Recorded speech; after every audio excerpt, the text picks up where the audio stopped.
हमारे नेता राहुल गांधी जी, न्याय संगत देश में संविधान और न्यायपालिका को जिस तरह से ध्वस्त किया जा रहा है, उसकी लड़ाई लड़ने के लिए राहुल गांधी जी अब कमर कसकर हमारे भारतीय राष्ट्रीय मजदूर कांग्रेस महासंघ और मेरे इंडियन नेशनल ट्रेड्स यूनियन के सभी देश में हमारे कार्यकर्ता, हमारे अध्यक्ष, हमारे पदाधिकारी इस न्याय यात्रा में अपना सम्मिलित होकर अपने मजदूरों की बात कहेंगे, मजदूरों को साथ लेकर मजदूरों की आवाज को भी बुलंद करेंगे। अब जरूरत है परिवर्तन का, न्याय मांगने का। न्यायपालिका के यहाँ बैठी हुई सरकार सत्ता में अपंग बनकर जिस तरह से ईडी, सीबीआई, इनकम टैक्स का इस्तेमाल करता है, हम जनता के बाद जब हमारा लोकतंत्र का चौथा स्तंभ आवाज नहीं पहुंचाता है, तो हम पैदल ही चलकर अपने न्याय की बात करने के लिए, संविधान बचाने के लिए जो सत्याग्रह गांधी जी ने चंपारण से शुरू किया था, वही सत्याग्रह हमारे राहुल गांधी जी ने देश को जोड़ने के लिए, मोहब्बत को जोड़ लाने के लिए, नफरत मिटाने के लिए शुरू किया है। उन्होंने त्याग, तपस्या, बलिदानी नजदीक से देखा, अपने पिता को खोया, दादी को खोया। अगर कुर्सी उनको प्यारा रहता तो मनमोहन सिंह जी जगह पर राहुल गांधी जी प्रधानमंत्री दूसरे ट्रिप में बन जाते, सोनिया जी बन जाती। वो कुर्सी प्यारा, कुर्सी वाले अपना कुर्सी बचाए। हमें तो देश के न्याय की लड़ाई लड़ना है, संविधान की लड़ना है, लोकतंत्र की लड़ाई लड़ना है। अभी तमाम चीजें आप कह रहे हैं, आप लोग की ईवीएम, अब आप लोग ईवीएम को कैसे हैक करोगे ये बताओ, क्योंकि ईवीएम तो बीजेपी के पास है, तो ईवीएम जब उनके पास है तो जीत कैसे हो पाएगी, ये समझ नहीं आ रहा, ये सवाल है। न्याय की लड़ाई हमारा शुरू क्यों बताया है? न्याय के लिए जनता को बाएंगे, जागरूक करेंगे। जागो जनता, जागो, जागरूक बनो, हक की लड़ाई लड़ो। आपके अधिकार, वोट का जो आता है आपको 5 साल के बाद, ये मताधिकार, इसका प्रयोग मन की बात से नहीं, जन की बात से होगी। जनतंत्र में लोकतंत्र मजबूत होता है। जनता के पास जाएंगे, अपनी आवाज, लोकतंत्र के जो चौथे खंभ बिके हुए हैं उनको भी गोदी मीडिया को जवाब देंगे।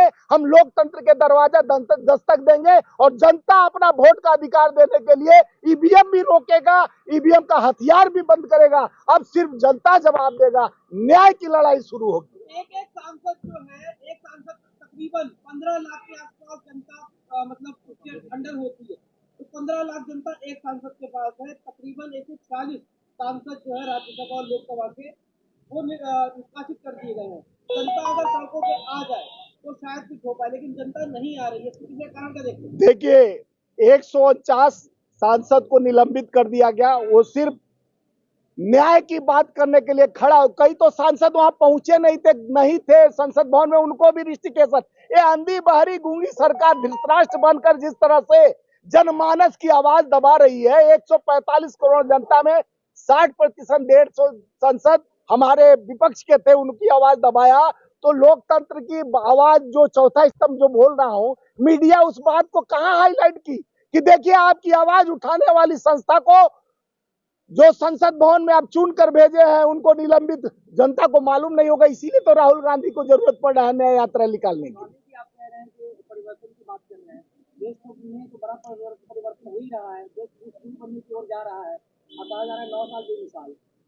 देखिए 10 साल हो गया, 9 साल में तो बेमिसाल हुआ है, इसको मानेंगे। जो देश पे 200 कर यानी 100 लाख का 200 लाख करोड़ कर्ज हो गया। हम 100 करोड़ कहते थे ना, 55 यानी 75 साल में 55 लाख करोड़ था, अब 200 करोड़, 150 लाख करोड़ कर्ज हो गया। ये आपको मालूम होना चाहिए। एमपीआई है, हाँ, 205 लाख करोड़ कर्ज हो गया। और एमपीआई जो विदेश की जो संस्था है, हमको कर्ज देने से मना कर दिया। ये देश के जनता को मालूम होना चाहिए कि जो बच्चा पैदा होता है, पेट से निकलता है, उसमें 2,05,000 रुपया कर्ज होता है। तो ये बात हमको आप लोग के माध्यम से हमारा भी जवाबदेही बनता है, आपका भी जवाबदेही बनता है कि जनता को जागरूक करिए। और 200 लाख करोड़ खर्च करने वाली सरकार जनता के मुद्दों से भरमाने के लिए 14 के बाद कहती है कि हिंदू खतरे में हो गए। अरे भैया, सब संस्था में हिंदू बैठे, राष्ट्रपति, प्रधानमंत्री, उपराष्ट्रपति और गवर्नर और सारे संस्था पे हिंदू अधिकारी बैठे हैं। किसी मुस्लिम को राष्ट्रपति, प्रधानमंत्री बना दो ताकि मुस्लिम खतरे में आ जाए। क्यों तुम खतरे के घंटी से झिलझिला रहे हो? आप देश को धर्म का अफीम चटाना बंद करो, उसी दिन आपकी राजनीति का कखा बंद हो जाएगा। आप रामचंद्र जी सर्वत्र है, विसी इति अल्लाह रामा इति क्रियंति, तब उनको भरमाने के लिए आप कहते हो हम दर्शन कराएंगे राम का। अरे राम का तुम दर्शन कराओ कि राम हमारे अंदर है, हमारे अंतरात्मा में भगवान का स्वरूप है, तो दर्शन कराएंगे, उस पर वोट मांगते हैं। ये धन्य हो गया है सरकार, वोट के लिए राम को भी नहीं छोड़ने वाली है। भगवान